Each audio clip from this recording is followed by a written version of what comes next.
ଯେତେବେଳେ ଆମ୍ଭେ ବିଶ୍ୱାସର ପଥରେ ଚାଲିଥାଉ ତେବେ ଅନେକ ଥର ଆମ୍ଭକୁ ପରୀକ୍ଷା ଦୁଃଖ ଏବଂ କ୍ରୁଶର ଭାର ବହନ କରିବାକୁ ପଡ଼ିଥାଏ। କିଛି ଲୋକ ଏହି ସମସ୍ତ ଅସୁବିଧାକୁ କଷ୍ଟ ଏବଂ ଦୁଃଖ ଭାବରେ ବୁଝନ୍ତି। ଆଉ କେତେକ ଏହି ଅସୁବିଧାକୁ ବଡ଼ ଆଶୀର୍ବାଦ ଏବଂ ସୁଖ ବୋଲି ଭାବନ୍ତି। ଆଜି ଏହା ବୁଝିବା ପାଇଁ କି ପରମେଶ୍ୱର ଆମ୍ଭକୁ ସର୍ବଦା ଖୁସି ହେବାକୁ ଏବଂ ପ୍ରତ୍ୟେକ ଜିନିଷରେ ଧନ୍ୟବାଦ ଦେବାକୁ କାହିଁକି କୁହନ୍ତି, ଆସନ୍ତୁ ଆମ୍ଭେ ଖୁସିର ରହସ୍ୟ ଏବଂ ସ୍ୱର୍ଗ ରାଜ୍ୟ ଉପଦେଶ ଶୀର୍ଷକ ଦ୍ୱାରା ପରମେଶ୍ୱରଙ୍କ ବାକ୍ୟର ଅଧ୍ୟୟନ କରିବା ପାଇଁ କିଛି ସମୟ ନେବା। ଜଣେ ବ୍ୟକ୍ତି ଥିଲେ ଯିଏ ସର୍ବଦା ଖୁସିମୟ ଜୀବନ ବଞ୍ଚିଲେ। ଯନ୍ତ୍ରଣାରେ ଛଟପଟ ହେବା ଏବଂ ବହୁତ ଦୁଃଖ ଅନୁଭବ କରିବା ସତ୍ତ୍ୱେ ମଧ୍ୟ ସେହି ବ୍ୟକ୍ତି ଖୁସି ଥିଲେ। ପ୍ରସାରଣ ଷ୍ଟେସନ ଭାବିଲା ଏହି ବ୍ୟକ୍ତି ଜଣେ ଅସାଧାରଣ ବ୍ୟକ୍ତି ଅଟନ୍ତି ଏବଂ ତାଙ୍କ ସହ ଏକ ସାକ୍ଷାତକାର ଦେବାକୁ ଯାଇଥିଲେ। ସେମାନେ ସେହି ବ୍ୟକ୍ତିଙ୍କୁ ଭେଟି ପଚାରିଲେ, ତୁମ୍ଭେ ସବୁବେଳେ ସବୁକିଛି ପାଇଁ ଏତେ ଖୁସି କାହିଁକି? ଯେତେବେଳେ ଆପଣ ଅସୁବିଧାର ସମ୍ମୁଖୀନ ହୁଅନ୍ତି ଏବଂ ଯେତେବେଳେ ଆପଣ ଦୁଃଖର ସମ୍ମୁଖୀନ ହୁଅନ୍ତି ସେତେବେଳେ ଖୁସି ହେବାର କୌଣସି ବିଶେଷ ରହସ୍ୟ ଅଛି କି? ସେ ଯାହା କହିଲେ ତାହା ଶୁଣି ମୁଁ ନିଜକୁ ଭାବିଲି, କ'ଣ ଏହି ବ୍ୟକ୍ତିଙ୍କ ଉତ୍ତର କିଛି ଏମିତି ନୁହେଁ ଯାହାକୁ ଆମ୍ଭେ ସମସ୍ତେ ମନରେ ରଖିବା ଉଚିତ? ଖୁସିର ରହସ୍ୟ ଉପରେ ତାହାଙ୍କ ଉତ୍ତର ଏହିପରି ଥିଲା। ତାଙ୍କ ଜୀବନ ବଞ୍ଚିବା ସମୟରେ ସେ ଯେତେ କଷ୍ଟଦାୟକ, ଯନ୍ତ୍ରଣାଦାୟକ, ଚ୍ୟାଲେଞ୍ଜିଂ କିମ୍ବା ଅପ୍ରୀତିକର ଜିନିଷର ସାମ୍ନା କଲେ ମଧ୍ୟ ସେ ସବୁବେଳେ ଏହି ଜିନିଷ ଗୁଡ଼ିକ ଖୁସି ବୋଲି ବିବେଚନା କରୁଥିଲେ। ଏହାର ଅର୍ଥ କି ସେ ଦୁର୍ଭାଗ୍ୟପୂର୍ଣ୍ଣ ହେବାର କଳ୍ପନାରୁ ମୁକ୍ତି ପାଇଲେ। ଦୁର୍ଭାଗ୍ୟପୂର୍ଣ୍ଣ ହେବାର ଚିନ୍ତାଧାରାରୁ ମୁକ୍ତି ପାଇବା ପରେ ମୋର ହୃଦୟ ଆନନ୍ଦରେ ପରିପୂର୍ଣ୍ଣ ହେଲା ଏବଂ ସେଥିରେ ଖୁସି ପରିପୂର୍ଣ୍ଣ ହେବାକୁ ଲାଗିଲା। ଏହା ବ୍ୟତୀତ ଯେବେଠୁ ମୁଁ ପରମେଶ୍ୱରଙ୍କ ଉପରେ ବିଶ୍ୱାସ କଲି, ଅନନ୍ତ ସ୍ୱର୍ଗର ରାଜ୍ୟରେ ଯିବାର ସକ୍ଷମ ହେବାର ଚିନ୍ତା ମୋ ଜୀବନରେ ସବୁଠାରୁ ବଡ଼ ଆନନ୍ଦ ଏବଂ ଖୁସି ଆଣିଥାଏ। ଆତ୍ମିକ ଦୃଷ୍ଟିକୋଣରେ ଅଳ୍ପ ଅସୁବିଧା କିମ୍ବା ଅଳ୍ପ କଷ୍ଟ ଯାହା ଆମ୍ଭେ ଆପଣା ଜୀବନରେ ଅନୁଭବ କରିଥାଉ ଏକ ପରୀକ୍ଷା କୁହାଯାଏ। କିଛି ଲୋକ ଭାବିପାରନ୍ତି, ଯଦି ଏହା ମୋ ଆଖପାଖର ବ୍ୟକ୍ତିଙ୍କ ପାଇଁ ହୋଇନଥାନ୍ତା ତେବେ ମୁଁ ଭଲ ଦେଖାଯାନ୍ତା। ଯେତେବେଳେ ଆମ୍ଭେ ପ୍ରତିକୂଳ ପରିସ୍ଥିତି ଗୁଡ଼ିକର ସମ୍ମୁଖୀନ କରିଥାଉ ତେବେ ଏମିତି ଅନେକ ଲୋକ ଅଛନ୍ତି ଯାହା ସେମାନେ ଦୁର୍ଭାଗ୍ୟପୂର୍ଣ୍ଣ ମାନନ୍ତି। ଅନ୍ୟାନ୍ୟ କାରଣ ଯେପରିକି ଈର୍ଷାଳୁ ବିଚାର ପରିଶେଷରେ ଲୋକମାନଙ୍କୁ ଦୁର୍ଭାଗ୍ୟ ଆଡ଼କୁ ନେଇଯାଇପାରେ। ଠିକ୍ ସେହି ବ୍ୟକ୍ତିଙ୍କ କାହାଣୀ ପରି ଯିଏ ସର୍ବଦା ଖୁସି ରହୁଥିଲେ। କିଛି ଲୋକ ଦୁନିଆରେ ନିଜ ପାଖରେ ଅଳ୍ପ ଥିଲେ ମଧ୍ୟ ସବୁବେଳେ ଖୁସି ରୁହନ୍ତି। ମାତ୍ର କିଛି ଲୋକଙ୍କୁ ଲାଗେ କି ତାହାଙ୍କ ଜୀବନ ଦୁଃଖଦାୟକ ଯଦିଓ ତାହାଙ୍କ ପାଖରେ ବହୁତ ଗୁଡ଼ିଏ ଜିନିଷ ଅଛି। ଆସନ୍ତୁ ଆମ୍ଭେ ଜିରିମିୟ ଅଧ୍ୟାୟ 6 ପଦ 19କୁ ଯିବା। ଆସନ୍ତୁ ଆମ୍ଭେ ଜିରିମିୟ ଅଧ୍ୟାୟ 6 ପଦ 19କୁ ଦେଖିବା। ହେ ପୃଥିବୀ ଶୁଣ, ଦେଖ ଆମ୍ଭେ ଏହି ଲୋକମାନଙ୍କ ଉପରେ ଅମଙ୍ଗଳ ଅର୍ଥାତ୍ ସେମାନଙ୍କ କଳ୍ପନା ସମୂହର ଫଳ ବର୍ତ୍ତାଇବା, କାରଣ ସେମାନେ ଆମ୍ଭ ବାକ୍ୟରେ ମନୋଯୋଗ କରିନାହାନ୍ତି ଓ ଆମ୍ଭର ବ୍ୟବସ୍ଥା ସେମାନେ ଅଗ୍ରାହ୍ୟ କରିଅଛନ୍ତି। ପରମେଶ୍ୱର କହିଛନ୍ତି କି ଯିଏ ଆମ୍ଭ ଉପରେ ବିପଦ ଆଣିଥାଏ, ଯିଏ ଆମ୍ଭ ଉପରେ ଆଶୀର୍ବାଦ ଆଣିଥାଏ ଏବଂ ଯିଏ ଆମ୍ଭ ନିମନ୍ତେ ଦୁର୍ଭାଗ୍ୟ ଆଣିଥାଏ, ସେହି ସମସ୍ତ ଆମ୍ଭ କଳ୍ପନାର ଫଳାଫଳ ଅଟେ। ଆମ୍ଭର କଳ୍ପନାର ଫଳ। ସମାନ ପରିସ୍ଥିତିରେ ଏପରି କିଛି ଲୋକ ଅଛନ୍ତି ଯେଉଁମାନେ ନିଜକୁ ଅସନ୍ତୁଷ୍ଟ ମନେ କରନ୍ତି, କିନ୍ତୁ କିଛି ଅଛନ୍ତି ଯେଉଁମାନେ ନିଜକୁ ଖୁସି ମନେ କରନ୍ତି। ଆମ୍ଭର ଚାରିପାଖରେ ସର୍ବଦା ହଜାରେ ଅବାଞ୍ଛିତ ଜିନିଷ ଏବଂ ଦୁର୍ଭାଗ୍ୟପୂର୍ଣ୍ଣ ପରିସ୍ଥିତି ଘଟୁଅଛି। ଯେତେବେଳେ ବି ଏମିତି ଅବାଞ୍ଛିତ ଘଟଣା ଘଟେ ଆମ୍ଭେ ଏହା ଚିନ୍ତା କରୁଥାଇ ଏହି ନକାରାତ୍ମକ ଜିନିଷ ଗୁଡ଼ିକୁ ସକାରାତ୍ମକ ଶକ୍ତି ଭାବନାରେ ପରିଣତ କରିବାକୁ ସମର୍ଥନ ହେବା ଉଚିତ। କି ମୁଁ ବହୁତ ଖୁସି। ଯଦି ମୋହର ଅନେକ ଜିନିଷ ଥାଏ ତେବେ ସେଗୁଡ଼ିକର ରକ୍ଷଣାବେକ୍ଷଣ ପାଇଁ ମୁଁ କେତେ ଧ୍ୟାନ ନଷ୍ଟ କରିବି।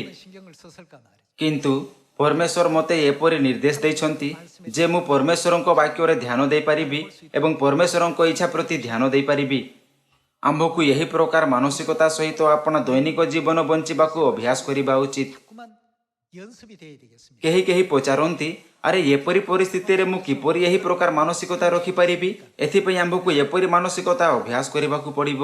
ଯଦି ଆମ୍ଭେ ଥରେ ଅଭ୍ୟାସ କରିବା, 2 ଥର ଅଭ୍ୟାସ କରିବା, 10 ଥର ଅଭ୍ୟାସ କରିବା ଏବଂ 100 ଥର ଅଭ୍ୟାସ କରିବା, ତେବେ ସେହି ସମୟଠାରୁ ସବୁକିଛି ସୁଖଦ ଏବଂ ଅନୁକୂଳ ଅନୁଭବ ହେବ। ଆସନ୍ତୁ ଆମ୍ଭେ ପ୍ରଥମ ଥେସଲୋନିକୀୟ ଅଧ୍ୟାୟ 5 ପଦ 16କୁ ଯିବା। ଅଧ୍ୟାୟ 5 ପଦ 16ରେ ଲେଖା ଅଛି, ସର୍ବଦା ଆନନ୍ଦ କର, ନିରନ୍ତର ପ୍ରାର୍ଥନା କର, ସବୁ ଅବସ୍ଥାରେ ଧନ୍ୟବାଦ ଦିଅ, କାରଣ ତୁମମାନଙ୍କ ବିଷୟରେ ଖ୍ରୀଷ୍ଟ ଯୀଶୁଙ୍କ ଠାରେ ଏହା ଈଶ୍ୱରଙ୍କ ଅଭିମତ। 하나님의 뜻이더라고 했습니다. ପରମେଶ୍ୱର ଆମ୍ଭକୁ କହନ୍ତି କି ପରିସ୍ଥିତି ଯାହା ହେଉନା କାହିଁକି ଆମ୍ଭକୁ କୃତଜ୍ଞତା ହରାଇବା ଉଚିତ ନୁହେଁ। ଯଦିଓ ଏକ ପରୀକ୍ଷା ଅଛି ଯାହା ଏତେ କଠିନ ଯେ ଆପଣ ତଳେ ପଡ଼ି କାନ୍ଦିବାକୁ ଚାହାନ୍ତି, କିମ୍ବା ଏପରି ଏକ ଘଟଣା ଅଛି ଯାହା ଆପଣଙ୍କ ହୃଦୟକୁ ଆଘାତ କରେ, ତଥାପି ମଧ୍ୟ ଯଦି ଆପଣ ଦୁଃଖର ଆଖିରେ ସ୍ଥିତିକୁ ଦେଖିବା ପରିବର୍ତ୍ତେ ଏହାକୁ ଖୁସିର ଆଖିରେ ଦେଖନ୍ତି, ତେବେ ସମସ୍ତ କିଛି ପରିବର୍ତ୍ତିତ ହେବ। 바뀌게 된답니다. ଏଥିପାଇଁ ପରମେଶ୍ୱର ସର୍ବଦା ଆମ୍ଭକୁ ଜିଦ୍ କରନ୍ତି, 주신 말씀이 ସର୍ବଦା ଆନନ୍ଦ କର, ସବୁ ଅବସ୍ଥାରେ ଧନ୍ୟବାଦ ଦିଅ। ଏପରି ପରିସ୍ଥିତିକୁ କିଏ ଭଲ ପାଇବ ଯେଉଁଠାରେ ସେମାନେ ବୃଦ୍ଧ ହୁଅନ୍ତି, ଶକ୍ତି ହରାନ୍ତି ଏବଂ ସେମାନଙ୍କ ମୁହଁରେ ଅନେକ କୁଞ୍ଚନ ହୋଇଥାଏ। 있겠습니까? କିନ୍ତୁ ସେହି ସ୍ଥିତିରେ ଯେତେବେଳେ ଆମ୍ଭେ ଏହା ବିଷୟରେ ଚିନ୍ତା କରୁ, ତେବେ ବର୍ତ୍ତମାନ ମଧ୍ୟ କିଛି ବିଷୟ ଅଛି ଯାହା ନିମନ୍ତେ ଆମ୍ଭେ ଧନ୍ୟବାଦ ଦେଇପାରିବା। ଏମିତି ଏଥିପାଇଁ କାରଣ ସେହି ଦିନ ଦୂରରେ ନାହିଁ ଯେବେ ଆମ୍ଭେ ସ୍ୱର୍ଗକୁ ଯିବା। ବାଇବଲରେ ପରମେଶ୍ୱର ଆମ୍ଭକୁ କ'ଣ କରିବାକୁ ଶିଖାନ୍ତି ଯାହାଦ୍ୱାରା ଆମ୍ଭେ ସେହି ପ୍ରକାର ମାନସିକତାର ବିକାଶ କରିପାରିବା? 하고요. ସେ ଆମ୍ଭକୁ ଅଧିକରୁ ଅଧିକ ଅଭ୍ୟାସ କରିବାକୁ ଶିଖାନ୍ତି। ପରମେଶ୍ୱର ଆମ୍ଭକୁ ଯାହା କରିବାକୁ ଶିଖାନ୍ତି ତାହା କରି ଆମ୍ଭେ ଈଶ୍ୱର ପରାୟଣତା ବିକାଶ କରିପାରିବା। ଏହା ଆମ୍ଭ ପାଇଁ ପରମେଶ୍ୱରଙ୍କ ଇଚ୍ଛା। ବାସ୍ତବରେ ଏହା ସେମାନଙ୍କ ମାନସିକତା ଯେଉଁମାନେ ନୂତନ ନିୟମରେ ନିଜକୁ ବିକଶିତ କରନ୍ତି। 마음이라고 볼 수가 있는 것이죠. ଆସନ୍ତୁ ଆମ୍ଭେ ପ୍ରଥମ ତିମୋଥୀର ପୁସ୍ତକ ଅଧ୍ୟାୟ 4 ସହିତ ଜାରି ରଖିବା। ଆସନ୍ତୁ ଆମ୍ଭେ ପ୍ରଥମ ତିମୋଥୀ ଅଧ୍ୟାୟ 4 ପଦ 6କୁ ଯିବା। ଏହି ସମସ୍ତ ବିଷୟ ତୁମ୍ଭେ ଭାଇମାନଙ୍କୁ ଶିକ୍ଷା ଦେଲେ ଖ୍ରୀଷ୍ଟ ଯୀଶୁଙ୍କର ଜଣେ ଉତ୍ତମ ସେବକ ହେବ। ପୁଣି ତୁମ୍ଭେ ଯେଉଁ ବିଶ୍ୱାସ ଓ ଉତ୍ତମ ଶିକ୍ଷାର ଅନୁଗାମୀ ହୋଇ ଆସିଅଛ, ତତ୍ସମ୍ବନ୍ଧୀୟ ବାକ୍ୟ ଦ୍ୱାରା ପରିପୁଷ୍ଟ ହେବ। କିନ୍ତୁ ବୃଦ୍ଧା ସ୍ତ୍ରୀମାନଙ୍କର ଅସାର କାହାଣୀ ସବୁ ଅଗ୍ରାହ୍ୟ କର। ଈଶ୍ୱର ପରାୟଣ ଜୀବନଯାପନ କରିବା ନିମନ୍ତେ କ'ଣ କର? ଅଭ୍ୟାସ କର। 육체의 연습 କାରଣ ଶାରୀରିକ ବ୍ୟାୟାମ ଅଳ୍ପ ବିଷୟରେ ଲାଭଜନକ, କିନ୍ତୁ ଈଶ୍ୱର ପରାୟଣତା ଇହକାଳ ଓ ପରକାଳରେ 내 생각 ପ୍ରତିଜ୍ଞାଯୁକ୍ତ ହୋଇ ସମସ୍ତ ବିଷୟରେ ଲାଭଜନକ ଅଟେ। ସମସ୍ତ ଲୋକ ଆମ୍ଭକୁ ପରମେଶ୍ୱରଙ୍କ ବାକ୍ୟ ପାଳନ କରିବାକୁ ଅଭ୍ୟାସ ଜାରି ରଖିବା ଆବଶ୍ୟକ। ଯେ ପର୍ଯ୍ୟନ୍ତ ଆମ୍ଭେ ପରମେଶ୍ୱରଙ୍କ ବାକ୍ୟର ପାଳନ କରୁଥାଇ ପରମେଶ୍ୱରଙ୍କ ଇଚ୍ଛାକୁ କାର୍ଯ୍ୟକାରୀ କରୁ, ସେ ପର୍ଯ୍ୟନ୍ତ ଖୁସିର ରହସ୍ୟ ଆଉ କେଉଁଠାରେ ମିଳେ ନାହିଁ। ଯେତେବେଳେ ପରମେଶ୍ୱର ଇସ୍ରାଏଲୀୟମାନଙ୍କୁ 40 ବର୍ଷ ପର୍ଯ୍ୟନ୍ତ ମରୁଭୂମିରେ ବୁଲିବାକୁ ଦେଲେ, ତେବେ ସେହି ସମସ୍ତ ସ୍ଥିତିର ନିର୍ମାଣ କିଏ କଲେ ଯାହାର ସେମାନେ ସମ୍ମୁଖୀନ କରିଥିଲେ? 누가 주신 것이 ସେ ପରମେଶ୍ୱର ଥିଲେ, ଯିଏ ସମସ୍ତ ପରିସ୍ଥିତି ସୃଷ୍ଟି କରିଥିଲେ। ବେଳେବେଳେ ପରମେଶ୍ୱର ସେମାନଙ୍କୁ ଭୋକରେ, ବେଳେବେଳେ ନମ୍ର ଅବସ୍ଥାରେ 놓아두시고 ଆଉ ବେଳେବେଳେ ତୃଷାର୍ତ୍ତ ଅବସ୍ଥାରେ ରଖିଲେ। ପରମେଶ୍ୱର ସେମାନଙ୍କୁ ଥରକରେ ସବୁକିଛି ଦେଇପାରିଥାନ୍ତେ, 있었지만 କିନ୍ତୁ ସେମାନଙ୍କୁ ଏମିତି ସ୍ଥିତିରେ ରଖାଗଲା ଯେଉଁଠାରେ ସେମାନେ ଅଭାବୀ କିମ୍ବା ନିମ୍ନ ଅବସ୍ଥାରେ ଥିଲେ। ଦ୍ୱିତୀୟ ବିବରଣ ଅଧ୍ୟାୟ 8 ଅନୁଯାୟୀ ଏହାକୁ ପରୀକ୍ଷା କୁହାଯାଏ। ଲେଖା ଅଛି, ପରମେଶ୍ୱର ତୁମ୍ଭର ହୃଦୟକୁ ପରୀକ୍ଷା କରିଛନ୍ତି। ବର୍ତ୍ତମାନ ଆମ୍ଭେ ଯେଉଁ ବିଶ୍ୱାସର ପଥରେ ଚାଲୁଛୁ ତାହା ପରୀକ୍ଷାର ପଥ ଅଟେ। ପରମେଶ୍ୱର ଦେଖନ୍ତି କି କ'ଣ ଆମ୍ଭେ ସବୁବେଳେ ଖୁସି ଥାଉ? 제 뜻이라고 했는데 ଏହା ପିତାଙ୍କ ଇଚ୍ଛା ଯେ ଆମ୍ଭେ ସବୁବେଳେ ଖୁସି ରହିବା ଏବଂ ସମସ୍ତ ପରିସ୍ଥିତିରେ ଧନ୍ୟବାଦ ଦେବା। 이런 상황에서는 감사할 କିନ୍ତୁ 수 없습니다. ଯଦି ଆମ୍ଭେ କହିବା ମୁଁ ଏହି ପରିସ୍ଥିତିରେ ଧନ୍ୟବାଦ ଦେଇପାରିବି ନାହିଁ, ତେବେ ଆମ୍ଭେ ପରୀକ୍ଷାରେ ବିଫଳ ହେଉଛୁ। ପରମେଶ୍ୱର କହନ୍ତି କି ସମଗ୍ର ବିଶ୍ୱରେ କ'ଣ ହେବ? 사람들에게 କ'ଣ ସେ କହନ୍ତି ନାହିଁ କି ସମଗ୍ର ବିଶ୍ୱରେ ପରୀକ୍ଷା ସମୟ ଆସୁଛି? 하지 않았습니까? କୌଣସି ପରିସ୍ଥିତି ହେଉନା କାହିଁକି ଯଦି ଆମ୍ଭେ ଏହାକୁ କେବେ ମଧ୍ୟ ଦୁର୍ଭାଗ୍ୟ ବୋଲି ଭାବିବା ନାହିଁ, 갖고 버리 ତେବେ ସେହି ସମୟଠୁ ଆମ୍ଭ ପାଖକୁ ଖୁସି ଆସିବା ଆରମ୍ଭ କରିବ। 찾아오기 시작했습니다. ଶୈତାନ ଆମ୍ଭକୁ ଯେତେ ପରୀକ୍ଷା କରେ ନା କାହିଁକି ଆମ୍ଭେ କେବେ ମଧ୍ୟ ନିଜକୁ ଦୁର୍ଭାଗ୍ୟ ଅନୁଭବ କରିବା ନାହିଁ। ଆମ୍ଭେ ଏଥିପାଇଁ ଖୁସି ଏବଂ ଆମ୍ଭେ ଏଥିପାଇଁ ମଧ୍ୟ କୃତଜ୍ଞ। ଆମ୍ଭେ ସିଓନ ପରିବାରର ସଦସ୍ୟଙ୍କ ସହିତ ରହିଥିବାରୁ କୃତଜ୍ଞ ଏବଂ ଆମ୍ଭେ ଏହି ସରଳ ସତ୍ୟ ପାଇଁ କୃତଜ୍ଞ ଅଟୁ ଯେ ଆମ୍ଭେ ସିଓନରେ ଅଛୁ, ଯାହା ସ୍ୱର୍ଗୀୟ ପିତା ଓ ସ୍ୱର୍ଗୀୟ ମାତାଙ୍କ ଦ୍ୱାରା ସ୍ଥାପିତ ସତ୍ୟର ସ୍ଥାନ ଅଟେ। ଆମ୍ଭକୁ ସ୍ୱର୍ଗ ରାଜ୍ୟରେ ପ୍ରବେଶ କରିବାକୁ ଅନୁମତି ଦେଇଥିବାରୁ ମଧ୍ୟ ଆମ୍ଭେ କୃତଜ୍ଞ। କେହି ପଚାରିପାରେ, ଅସୁସ୍ଥ ଥିବାବେଳେ ମୁଁ କିପରି କୃତଜ୍ଞ ହୋଇପାରେ? ଆସନ୍ତୁ ଆମ୍ଭେ କିଛି ସମୟ ପାଇଁ ଏହା ବିଷୟରେ ଚିନ୍ତା କରିବା। ସେହି ସ୍ଥିତିରେ ମଧ୍ୟ ଆପଣ ନିଶ୍ଚିତ ଭାବରେ କୃତଜ୍ଞ ହେବାର କାରଣ ଏବଂ ଖୁସି ହେବାର କାରଣ ପାଇବେ, ଯେହେତୁ ପରମେଶ୍ୱର ପ୍ରତିଜ୍ଞା କରିଛନ୍ତି ଯେ ସେ ଶୀଘ୍ର ଆମ୍ଭକୁ ଏକ ଏମିତି ଜଗତ ଦେବେ ଯେଉଁଠାରେ ଆଉ ଯନ୍ତ୍ରଣା ହେବ ନାହିଁ। ମୁଁ ବିଶ୍ୱାସ କରେ ଯେ ଆମ୍ଭେ ସେଠାକୁ ଯିବା ବିଷୟରେ ଚିନ୍ତା କରିବା, ତେବେ ସମସ୍ତ ସ୍ୱର୍ଗୀୟ ପରିବାରର ସଦସ୍ୟ ସର୍ବଦା ଉତ୍ସାହିତ ଏବଂ ଖୁସିର ସହିତ ସ୍ୱର୍ଗ ରାଜ୍ୟର ଆଶା ରଖିବେ। 우리 하늘 가족들이 다 될 수 있으리라고 믿습니다. ଏଥିପାଇଁ ପ୍ରଥମ ତିମୋଥୀ ଅଧ୍ୟାୟ 4:6 ଲେଖା ଅଛି, ଈଶ୍ୱର ପରାୟଣ ଜୀବନଯାପନ କରିବା ନିମନ୍ତେ ଅଭ୍ୟାସ କର। ପରମେଶ୍ୱର ଆମ୍ଭକୁ କହନ୍ତି କି ଆମ୍ଭେ ଆପଣା ସମୟ ଅନାବଶ୍ୟକ ଜିନିଷ ଉପରେ ନଷ୍ଟ କରିବା ଉଚିତ ନୁହେଁ। ଏହା ପରିବର୍ତ୍ତେ ସେ ଆମ୍ଭକୁ କେବଳ ଈଶ୍ୱର ପରାୟଣ ଜୀବନଯାପନର ଅଭ୍ୟାସ ଉପରେ ଧ୍ୟାନ ଦେବାକୁ କହନ୍ତି। ଖୁସି ହେବାର ରହସ୍ୟ ହେଉଛି ଆନନ୍ଦ ଏବଂ ଧନ୍ୟବାଦ ଦେବା। 있습니다. ପରମେଶ୍ୱର କହନ୍ତି, ସବୁ ଅବସ୍ଥାରେ ଧନ୍ୟବାଦ ଦିଅ। ଏହା ଏକ ନିୟମ ଯାହାର ଆଜ୍ଞା ପରମେଶ୍ୱର ଦେଇଛନ୍ତି। ପରମେଶ୍ୱରଙ୍କ ସମସ୍ତ ଇଚ୍ଛା ସେହି ନିୟମରେ ଅନ୍ତର୍ଭୁକ୍ତ। 내포되어 있다. କ'ଣ ବାଇବଲ କହେ ନାହିଁ, ଯିଏ ପିତାଙ୍କ ଇଚ୍ଛା ସାଧନ କରେ ସେ ସ୍ୱର୍ଗ ରାଜ୍ୟକୁ ଯିବ? ଏହା ହେଉଛି ପିତାଙ୍କ ଇଚ୍ଛା। କିନ୍ତୁ ଯଦି ଆପଣ କହନ୍ତି ମୁଁ ବିଶ୍ରାମ ଦିନ ଓ ନିସ୍ତାର ପର୍ବ ପାଳନ କରିପାରିବି, କିନ୍ତୁ ମୁଁ ପ୍ରତ୍ୟେକ ବିଷୟରେ ଧନ୍ୟବାଦ ଦେବାର ଆଜ୍ଞା ପାଳନ କରିପାରିବି ନାହିଁ, ତେବେ ଆପଣଙ୍କୁ ଜାଗୃତ ହେବା ଉଚିତ। 긴장하셔야 될 것입니다. ଆମ୍ଭକୁ ପିତାଙ୍କ ସମସ୍ତ ଇଚ୍ଛା ପାଳନ କରିବା ଉଚିତ।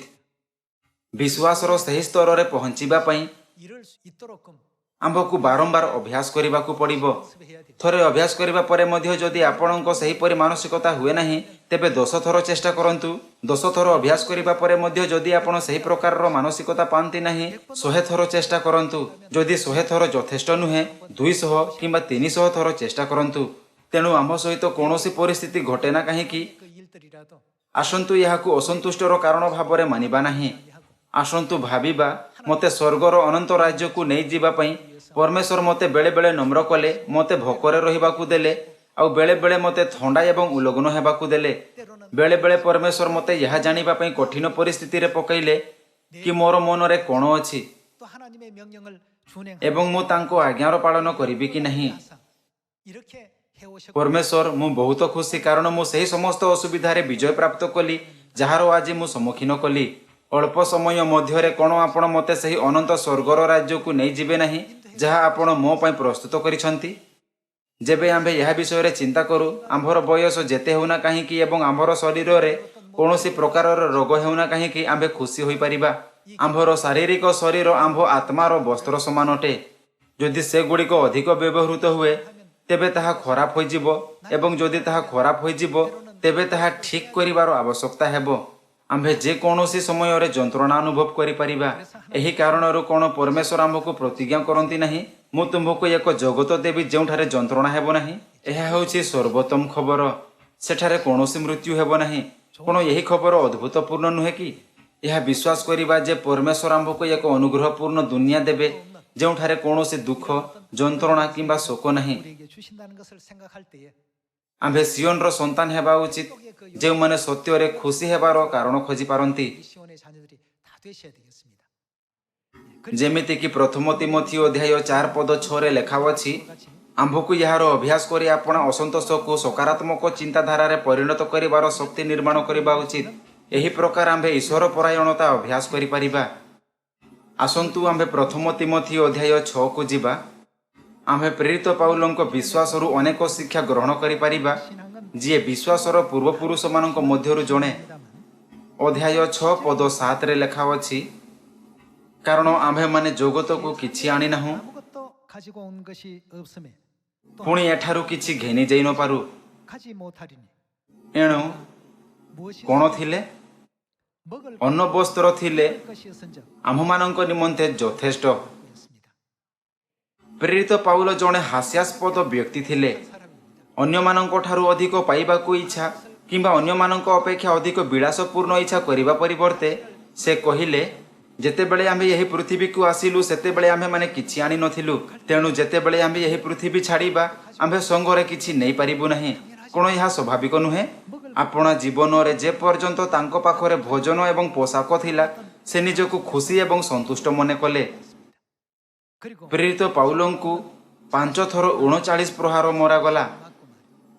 ସେ ନଦୀ, ଡକାୟତ ତଥା ନିଜ ଦେଶବାସୀଙ୍କ ଠାରୁ ବିପଦରେ ଥିଲେ। 많은 어떤 ଯଦିଓ ସେ ଅନେକ ପରୀକ୍ଷା ଏବଂ ବିପଦର ସମ୍ମୁଖୀନ ହୋଇଥିଲେ, କିନ୍ତୁ ସେ କେବେ ମଧ୍ୟ ତାହା ପରୀକ୍ଷା କିମ୍ବା ଦୁଃଖ ବୋଲି ଭାବିଲେ ନାହିଁ। 생각해 본 적이 없고 오직 ଏହା ପରିବର୍ତ୍ତେ ସେ କେବଳ ନିଜ ହୃଦୟରେ ଆନନ୍ଦ ଏବଂ ସ୍ୱର୍ଗର ଆଶା ସହିତ ଆଗକୁ ବଢ଼ିଲେ, 그 소망만을 ଯାହା ପରେ ସେ ଉପଭୋଗ କରିବେ। 직하고 나아갔습니다.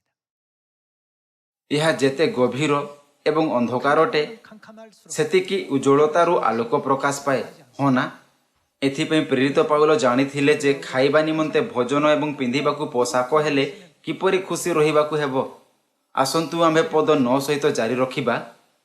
मात्र जो माने धनी हेबाकु इच्छा करती से माने परीक्षा और फांदरे पुणी अनेक प्रकार असंगत और क्षतिजनक अभिलाषारे पड़ती। एही सबु मनुष्य को ध्वंस और विनाश रूप सागर रे मग्न करे। कारण धन लोभ समस्त अनिष्टर मूल। केही केही सेथिरे आसक्त होई विश्वास त्याग करी पथभ्रष्ट होई अछंती। पुणी बहु संख्यारे आपणा आपणा हृदय विदीर्ण करी अछंती। 찔렀도다. किंतु हे ईश्वरंक लोक तुम्हें यही समस्त रु पलायन करी धार्मिकता, ईश्वर परायणता, विश्वास, प्रेम, धैर्य और सहिष्णुतार अनुगामी हुओ।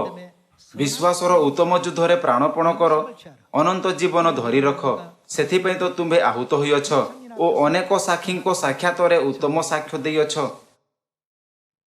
परमेश्वर यही गौरवमय समय को नहीं केवल प्रेरित पाउलंकु 시온의 모든 자녀들 बरं निकट भविष्य सियोनर समस्त संतान मानंकु मध्य प्रदान करिवे। 시간 가운데 있습니다.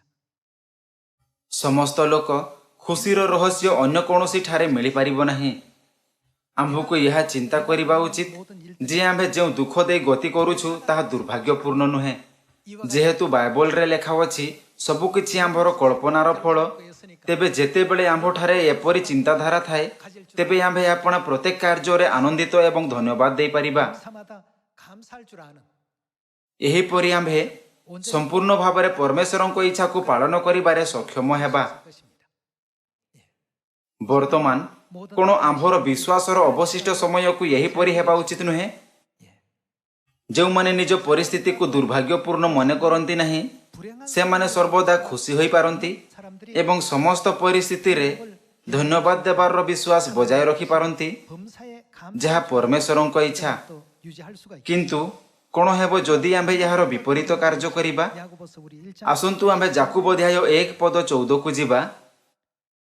किंतु समस्ते परीक्षित हुवंती। जेतेबेले लोक माने परीक्षारे पड़ती तेबे से माने खुशी हेबा परिवर्ते दुर्भाग्यपूर्ण मन करती। सेमानंकु लागे कि से माने जो परिस्थिति रहछंती सेथिरे से माने असंतुष्ट।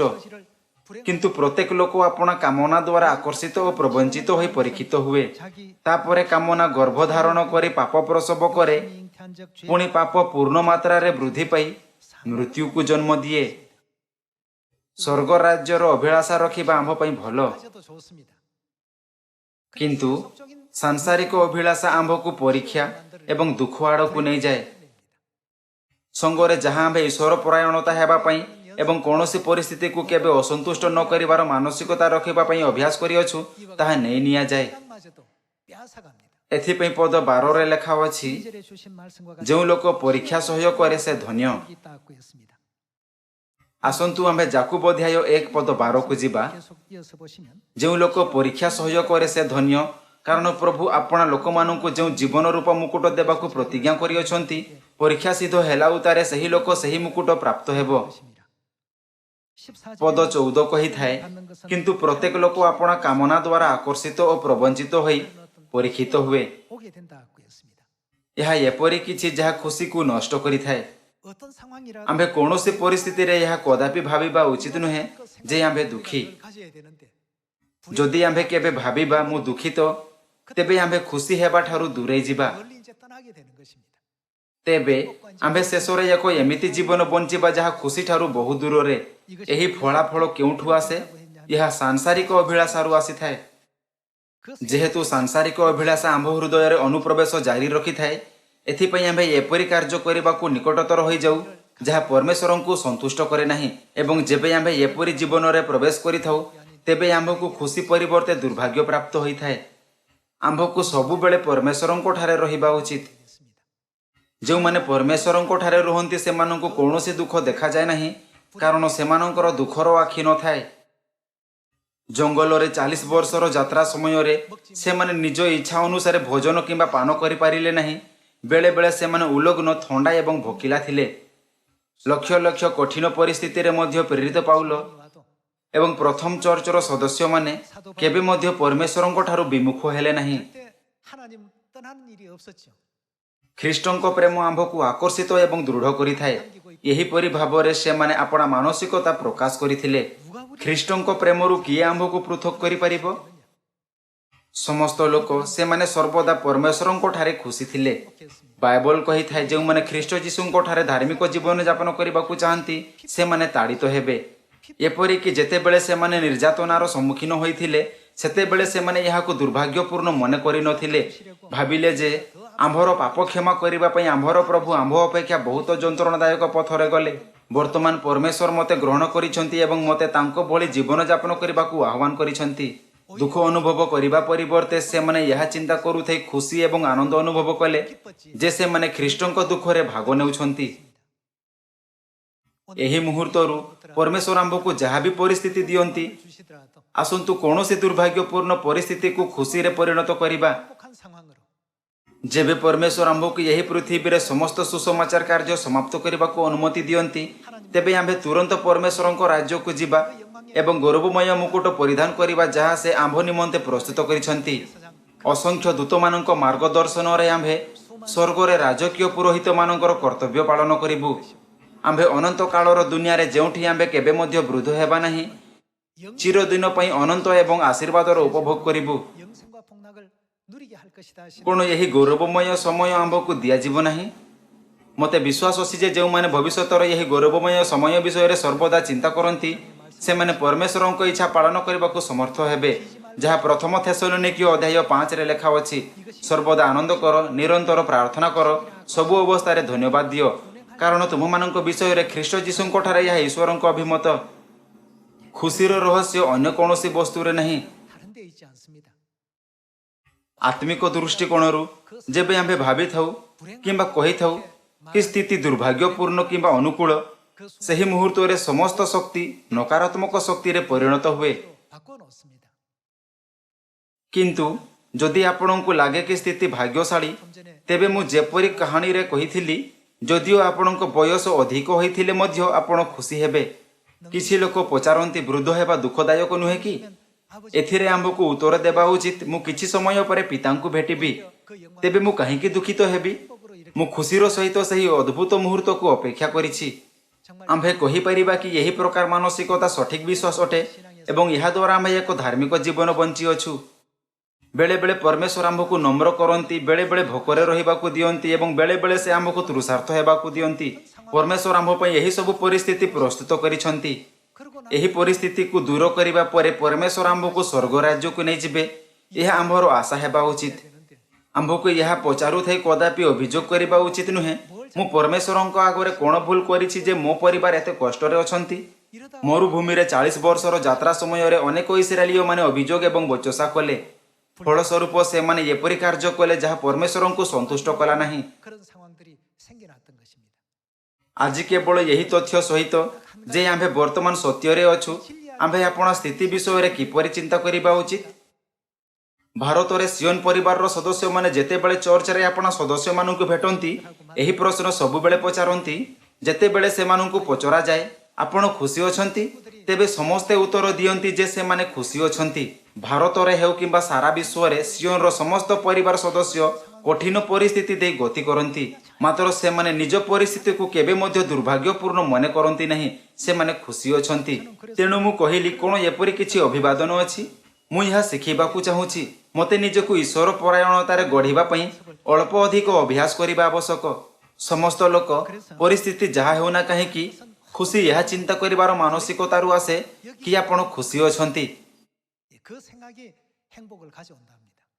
ପ୍ରେରିତ ପାଉଲ ଏହା ମଧ୍ୟ କହିଲେ, ଯଦି ଆମ୍ଭର କିଛି ଖାଇବାକୁ ଏବଂ ପିନ୍ଧିବାକୁ ଅଛି ତେବେ ଆମ୍ଭେ ଏଥିରେ ସନ୍ତୁଷ୍ଟ ହେବୁ। ଆମ୍ଭେମାନେ ସର୍ବଦା ସ୍ୱର୍ଗ ରାଜ୍ୟ ଆଡ଼କୁ ଚାଲୁଥାଇ ଆପଣା ଜୀବନଯାପନ କରିବା ଉଚିତ। ଅନ୍ୟପଟେ ମୁଁ ଦେଖିଲି କିଛି ଲୋକ ସାଂସାରିକ ଅଭିଳାଷା ହେତୁ ଏକ ବଡ଼ ପରୀକ୍ଷାରେ ପଡ଼ନ୍ତି, ଯେଉଁଥିପାଇଁ ସେମାନେ କଷ୍ଟ ଅନୁଭବ କରନ୍ତି। ସର୍ବଶେଷରେ ପାପ କାରଣରୁ ସେମାନଙ୍କ ନେତୃତ୍ୱ ମୃତ୍ୟୁକୁ ହୋଇଥାଏ। ଆପଣଙ୍କୁ କଦାପି ମଧ୍ୟ ସେପରି ବ୍ୟକ୍ତି ହେବା ଉଚିତ ନୁହେଁ। ପରମେଶ୍ୱର ଆମ୍ଭକୁ ଶିକ୍ଷା ଦିଅନ୍ତି ଯେ ଆମ୍ଭକୁ ସର୍ବଦା ପରମେଶ୍ୱରଙ୍କ ଠାରେ 가르치셨고 ଆନନ୍ଦ କରିବା ଏବଂ ଧନ୍ୟବାଦ ଦେବା ଉଚିତ। 가르치셨다. ତାହେଲେ ଆପଣ କାହିଁକି ଦୁଃଖିତ ବୋଲି କହନ୍ତି? 불행하다고 하느냐? ଆପଣ ଉଦାସ ବୋଲି କାହିଁକି କହନ୍ତି? 우울하다고 하느냐? ଆପଣ କାହିଁକି କହନ୍ତି ଏହା କଷ୍ଟକର? ସମସ୍ତ ଲୋକ ବିଶ୍ରାମ ଦିନରେ ଦିଆଯାଇଥିବା ଏହି ଉପଦେଶ ମାଧ୍ୟମରେ 여러분과 제가 ଆମ୍ଭକୁ ଅନୁଭବ କରିବା ଉଚିତ ଯେ ଆପଣ ଏବଂ ମୁଁ ଖୁସି। 해야 되겠습니다. समस्त लोक कौन आपण प्रकृत रे खुशी? समस्त लोक दयाकोरी मो परे पुनरावृत्ति करंतु। मु खुशी अछि। मु खुशी कारण मु परमेश्वरंको ठारे अछि। मु खुशी कारण मो पाखरे स्वर्गर आशा अछि। मु खुशी कारण मु पिता और मातांको सह अछि। मु खुशी कारण मो पाखरे स्वर्गीय परिवार अछि। मु खुशी कारण मु सत्यरे अछि। मु जेपरी पूर्वरु कहिछि एमिति अनेक जिनिस अछि जहाकु नै आम्भे खुशी हेबा उचित। 너무 많은데 किंतु केवल एथिपई कि आम्भकु टिकिए नम्र करा जाए 아니면 किंबा कारण आम्भे आपणा दैनिक जीवन रे छोट छोट असुविधा अनुभव करिथाउ 했다고 해서 तेबे आम्भे आपणा समस्त खुशी त्याग करिथाउ एवं यहा कहुथाय व्यर्थ एवं तुच्छ जिनिस गुड़िकरे लागि रहिथाउ कि मु दुखित। 해바라고 आम्भे कदापि मूर्ख लोक हेबा उचित नुहे जो माने विश्वास हरांती, सत्य त्याग करंती, स्वर्ग राज्य त्याग करंती एवं छोट छोट जिनिस हेतु परमेश्वरंकु त्याग करंती। 어리석은 जेहेतु शैतान क्रमागत भाव आम्भकु आक्रमण करने चेष्टा करे एथिपई परमेश्वर आम्भकु प्रथमरु चेतावनी दे दृढ़ करिसंती। परमेश्वर कौन कहती कि आम्भे सबुबेले करिबा उचित? परमेश्वर कहती सर्वदा आनंद कर। जेतेबेले परमेश्वर कहती सर्वदा आनंद कर यार अर्थ सर्वदा खुशी हुओ। आम्भे कौनसी परिस्थितिर सम्मुखीन हेउ एवं आम्भ सहित जहा घटे ना कहीं आम्भे कदापि भाविबा उचित नुहे कि यह दुर्भाग्यपूर्ण अटे।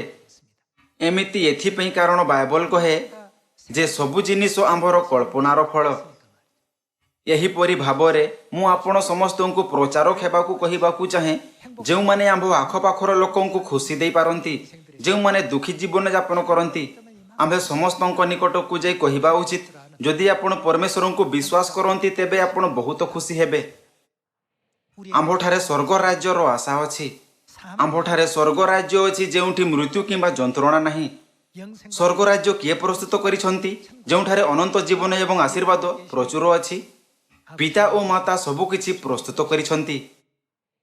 जेबे आम्भे यही अद्भुत दुनिया को जाउछु तेबे आम्भे काहेकि दुखित? बेले बेले आम्भे खोला पादरे चलिथाउ कारण आम्भ पाखरे जोता न थाए। आम्भे किछि समय पई ज्वलंत खरारे चली पारिबा कारण आम्भठारे खरा ठारू रक्षा पाइबा निमंते किछि नाही। किंतु कोन एही असुविधा हेतु आम्भे आपणा पथ अनुसरण करिबा बंद करिबा उचित? ना, आम्भकु एमिति करिबा उचित नुहे। समस्त लोक आम्भे प्रकृत रे बहुत खुशी लोक। 드립니다. 정말 जेहेतु आम्भे सबु परिस्थिति रे खुशी हेबा विषय रे चिंता करिनाहु एथिपई आम्भे 99.9% खुशीर कारक को नष्ट करिथाउ एवं भाबिथाउ 조금의 मु एथिरे असंतुष्ट 밖에 안 되는 एवं मु सेथिरे असंतुष्ट। यह मो सहित काहेकि घटुछि? मु काहेकि करिबि? मु काहेकि? 이렇게 आम्भकु यही परि मूर्ख कार्य करिबा उचित नुहे। 되겠습니다. एथिपई आम्भकु ईश्वर परायणतार अभ्यास करिबा आवश्यक अटे। जदिओ आम्भे स्वयंकु कौनसी परिस्थिति रे पाइथाउ आम्भे चिंता करिबा उचित मो सहित जहा घटे ताहा एक भाग्यशाली विषय अटे। किंतु वर्तमान शैतान मते यही समस्त घटना को दुर्भाग्यपूर्ण जिनिस भाव देखिबा पई चेष्टा करुछि। नूतन नियमर सत्य रे आमको यही मानसिकतारु मुक्ति पाइबार अभ्यास करिबा आवश्यक। परमेश्वर आम्भको स्वर्ग जीवाको अनुमति देइछन्ति तेबे आम्भे काहेकि दुखित? आम्भे खुशी। परमेश्वर आम्भको पाप क्षमा देइछन्ति तेबे आम्भे काहेकि दुखित? आम्भे खुशी। आम्भे आपणा पितांकु भेटिछु तेबे आम्भे काहेकि दुखित? आम्भे खुशी। आम्भे आपणा मातांकु भेटिछु तेबे आम्भे काहेकि दुखित? आम्भे खुशी। आपण एवं मु प्रकृत रे खुशी लोक एवं प्रकृत रे खुशी प्राणी अटु। आम्भको एमिति कथबार्ता करिबा उचित नुहे जेमिति कि आम्भे दुखित किंबा एमिति कथा कहिबा उचित नुहे जेपरि कि आम्भे दुर्भाग्यपूर्ण जहा आम्भको निराश करे। आम्भे अनुभव करिबा उचित जे आम्भे केते खुशी। प्रथम कोरिन्थियो अध्याय 10 अनुଯାୟୀ जो स्वर्ग राज्य रे प्रवेश करि परिबे नाही सेमानक विषय रे यह कोन कहि थाए? लेखा अछि जो माने अभियोग करन्ति से माने स्वर्ग राज्य रे प्रवेश करिबे नाही। एमिति काहेकि? यार कारण हेउछि सही लोक माने नूतन नियमर सत्यता अनुभव करन्ति नाही। से माने अटन्ति जो माने बाप्तिजित होइथिले किंतु नूतन नियमर पथ अनुसरण करि नाहंती। 사람들입니다. परमेश्वर आम्भको आपण आज्ञा अभियोग कर नाही रो पालन करबाकू बाध्य करन्ति नाही। किंतु जदि आम्भे खुशीर रहस्य अनुभव करिथाउ तेबे समस्त अभियोग एवं बचसा लोप पाइब। यार कारण हेउछि आम्भे सबु बेले खुशी। यार कारण हेउछि आम्भे सबु परिस्थिति रे धन्यवाद देई परिबा। जो माने प्रत्येक परिस्थिति रे धन्यवाद दियंती से माने कदापि अभियोग करन्ति नाही ଯେଉଁମାନେ ସବୁବେଳେ ଆନନ୍ଦିତ ହୁଅନ୍ତି ସେମାନେ ଅଭିଯୋଗ କରନ୍ତି ନାହିଁ। ଯେତେବେଳେ ଆପଣ ଖୁସି ହୁଅନ୍ତି ତେବେ ଆପଣଙ୍କ ଆଖପାଖର ଲୋକମାନେ ଯାହା ବି କରନ୍ତି ନା କାହିଁକି ଆପଣ କଦାପି କ୍ରୋଧିତ ହୁଅନ୍ତି ନାହିଁ। ଏହାର କାରଣ ଆପଣ ଖୁସି। 때문이죠.